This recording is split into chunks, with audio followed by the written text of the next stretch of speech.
Welcome to the Pit Check, your weekly news for the best and heaviest new albums from your favorite extreme metal and hardcore bands. This week, you guys owe me like a coffee or something. I had 52 different releases to go through. 52! And yes, that was after getting rid of all the like metal adjacent bands. And the worst part is, most of it was pretty good. So even just picking which albums to cover this week was a Pit Check Sophie's choice. So as a special treat for you guys, we're gonna do our normal spotlight of like 8 new albums. And then after that, I'm gonna do a quick rundown of 5 stupidly heavy new EPs that you have to check out as well. You're welcome. But this is just a one-time thing. Don't expect me to cover like 12 or 13 bands every single week. So I did my best, and I hope you guys enjoy the bonus content. So as always, make sure to subscribe to the channel because we do this every week. And let's get right into this week's best and heaviest new albums.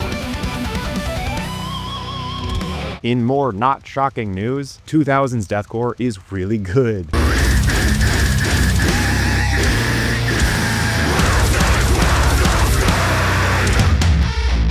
The pioneering deathcore band Despised Icon are finally back after 6 years with their latest album, titled Shadowwork.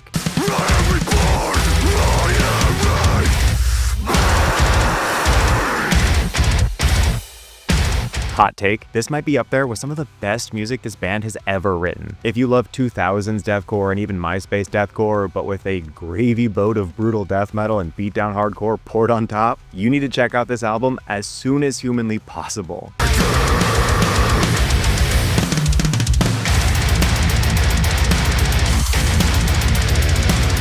I am obsessed with how punishingly heavy this band is while being ungodly technical. The guitarists are going mental with these riffs and melodies, constantly just one-upping themselves over and over again. And this drummer is like an actual robot. Not to mention these A-list guest vocals from Matt Honeycutt of Kubla Khan, Scott Lewis of Carnifex, and Tom Barber of Chelsea Grin and Darko.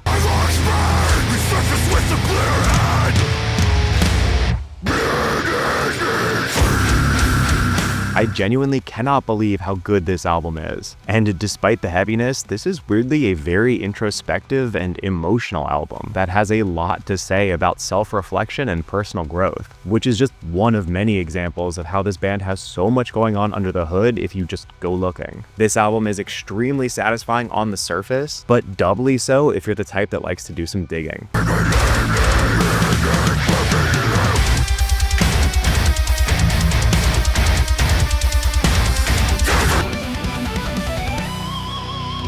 This is the evolution of modern metalcore.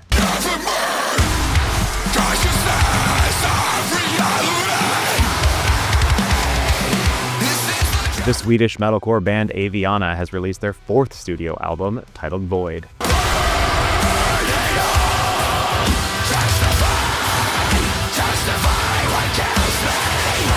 This band has become a modern metalcore giant. They have such a good blend of these classic and contemporary riffs and guitar work with tons of djent and atmospheric elements, where a lot of their colleagues kind of lean more into the marketability side of things. Aviana instead goes the other way and is unafraid to get heavier and heavier and even incorporate like deathcore elements.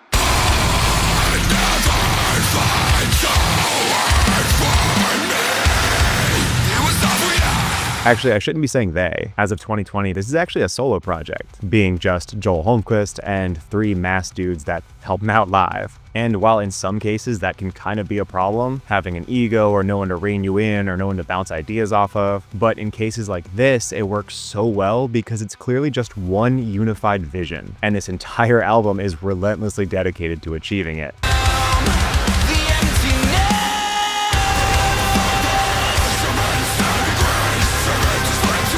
If you liked early Silent Planet or Northlane or Invent Animate, you should definitely check this one out. I'm generally more into the 2000s metalcore, but this is kind of bringing me back into the modern era.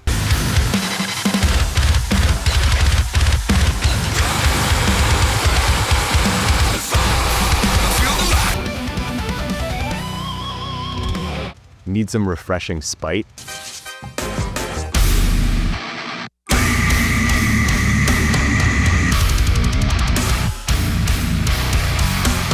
The ungodly heavy deathcore crossover band Spite has released this punishingly heavy new album titled New World Killer.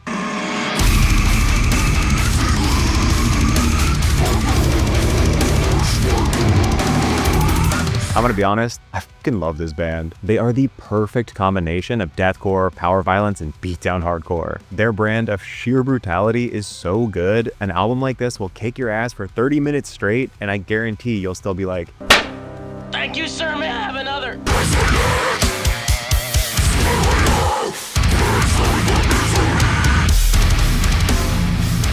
Even without the admittedly amazing features from Lorna Shore, Left to Suffer, and Boundaries, this is still an all-time vocal performance that isn't just demonic, it actually might require an exorcism. And the instrumentalists are pushing their technicality further than ever before, with a particular standout being Travis Rainier, their brand new drummer, whom you might know from Carcosa, who is just ripping and tearing throughout this entire album.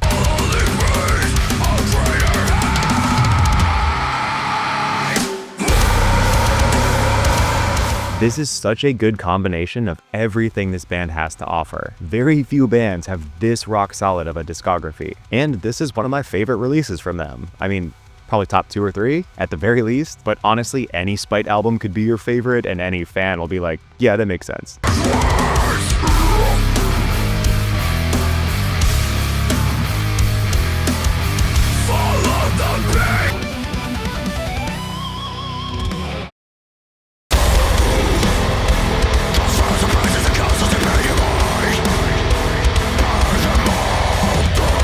The Connecticut-based metalcore band Currents have finally released this highly anticipated new EP titled All That Follows.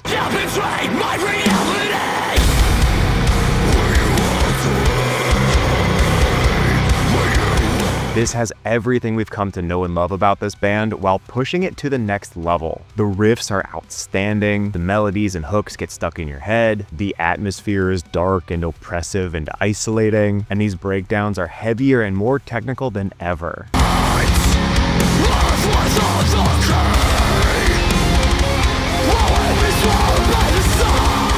This is unfortunately only 5 songs long, but this is wall-to-wall top-tier material from them. They were already able to stand out from almost all of the other modern metalcore bands by being unafraid to be just emotionally devastating and actually heavy, while still having these super catchy hooks that don't diminish that heaviness. But this EP is insane. Currents has decided they want to be king of the hill and put them on that pedestal.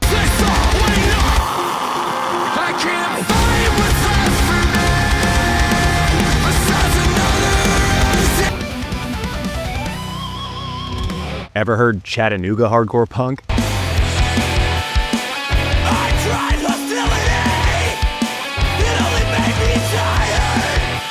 The Tennessee-based hardcore punk band Gumm has released their sophomore album titled Beneath the Wheel.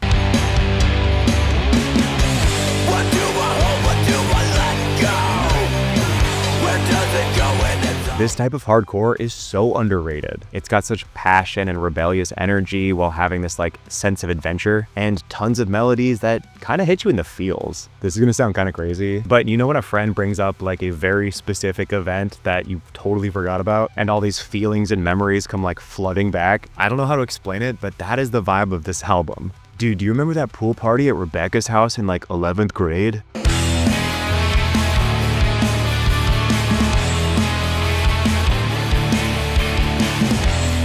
This album is such a great blend of that like classic old school hardcore punk with some early 2000s alt rock and some grunge, and so much of this just like brutally honest lyricism delivered with a yell of a friend like telling you to get your shit together. I loved this album, and I hope this band gets the attention that they deserve. Life is fragile. None of it is free. Satisfaction ain't easy. Alright, this joke might be pushing it.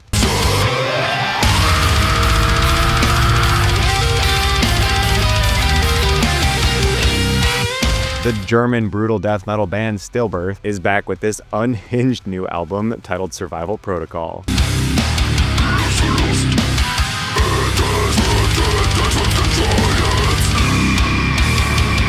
This album has such a sick blend of tech death and brutal death metal and slam, and even some deathcore while being undeniably groovy, and not afraid to be just straight up fun.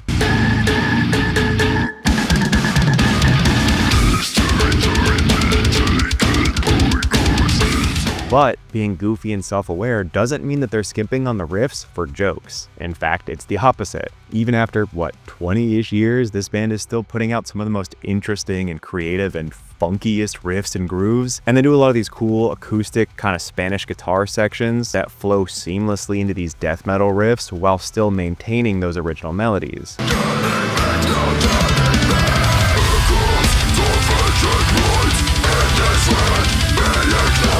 This is such a cool band. If you're getting fatigue of just wall-to-wall breakdowns and slams, and you want something truly fresh and unique and technical, but also breakdowns and slams, please give this album a shot.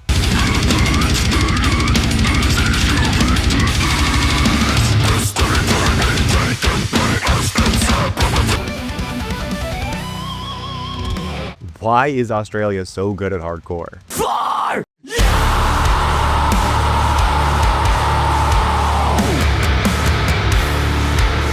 The Sydney-based melodic hardcore band Bloom has released their sophomore album titled The Light We Chase. I hate so much, and now I'm sad, This album is like being dragged down to the bottom of a lake by the weight of your emotional baggage. And of course, I mean that in a good way. This is a masterclass in songwriting. It just may wreck you emotionally. What am I without you sitting next to me?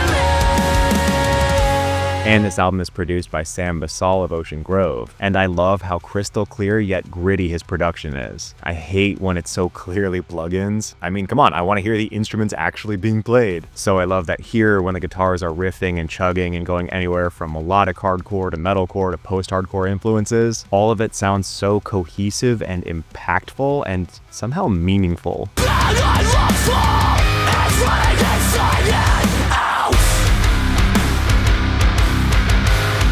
I was not expecting to love this album as much as I did. If you're a fan at all of any kind of metalcore or melodic hardcore, this album is going to be in your top 5 on the year, easy. Your belief, my youth, your vision. Oh my god! We're having a fire! Sail! Oh, the burning!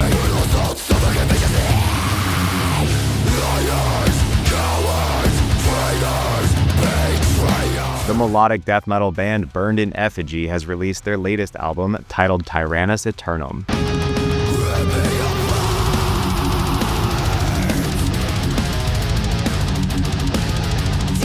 If you want non-stop, delicious guitar melodies, shredding, solos, and the most creative riffs possible, please check out this band.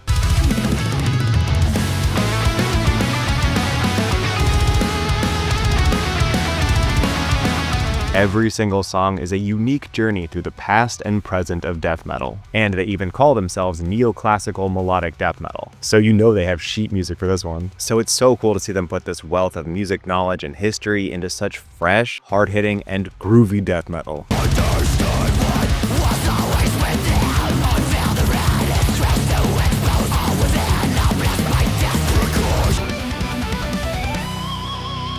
And now this is my special extra bonus for you guys for being so supportive and showing so much love to this channel. Just do me a favor and share this video like crazy. I don't know, like it, comment it, whatever you do. But I worked really hard on this one. So if you could, spread the love around for this one in particular, that would mean a lot. So here we go. Here are 5 brand new and disgustingly heavy new EPs that you have to hear.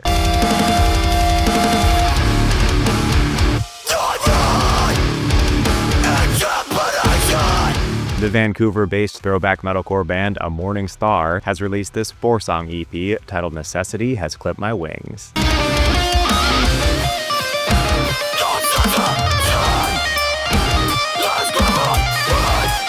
This has everything I love from that early 2000s metalcore and MySpace Deathcore era. The guitar work is so good, and the drummer has this driving force and energy. The vocalist is nasty, and everything is just so rough around the edges and gritty.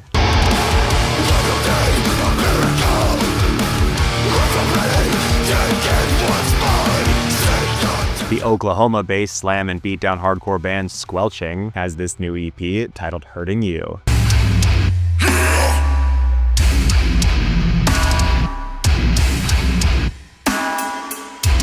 I don't know what is happening in Oklahoma, but yes, please. This is some absolutely visceral and nasty and brutal slam. I love how this is just tough as nails and wall-to-wall fight riffs.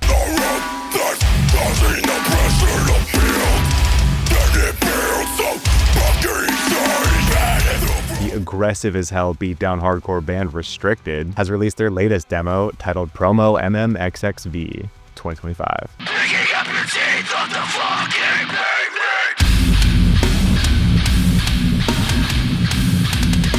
What this EP lacks in length, it makes up for in sheer physical punishment. Excuse me. For real though, it may only be 2 songs, but they both go crazy. The guitars are riffing and slamming, the drummer has robotic legs, and these breakdowns are just relentless.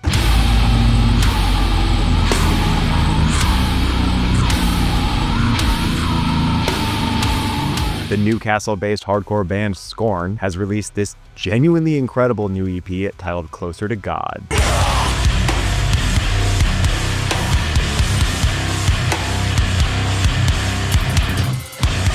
Do not sleep on this band. Full stop. This is some of the most ferocious hardcore music on the scene. This EP is absolutely savage, and it's only 5 minutes long, so if you don't listen to it, you have no one to blame but yourself. Just brace for impact.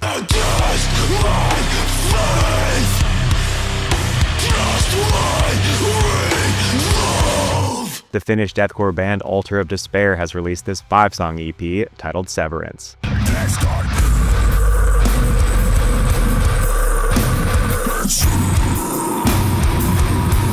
This one has that melodic and technical deathcore with symphonic and choral elements, but thank God without sounding like another Lorna Shore clone. This is so brutal and haunting while carving out their own lane solely for themselves.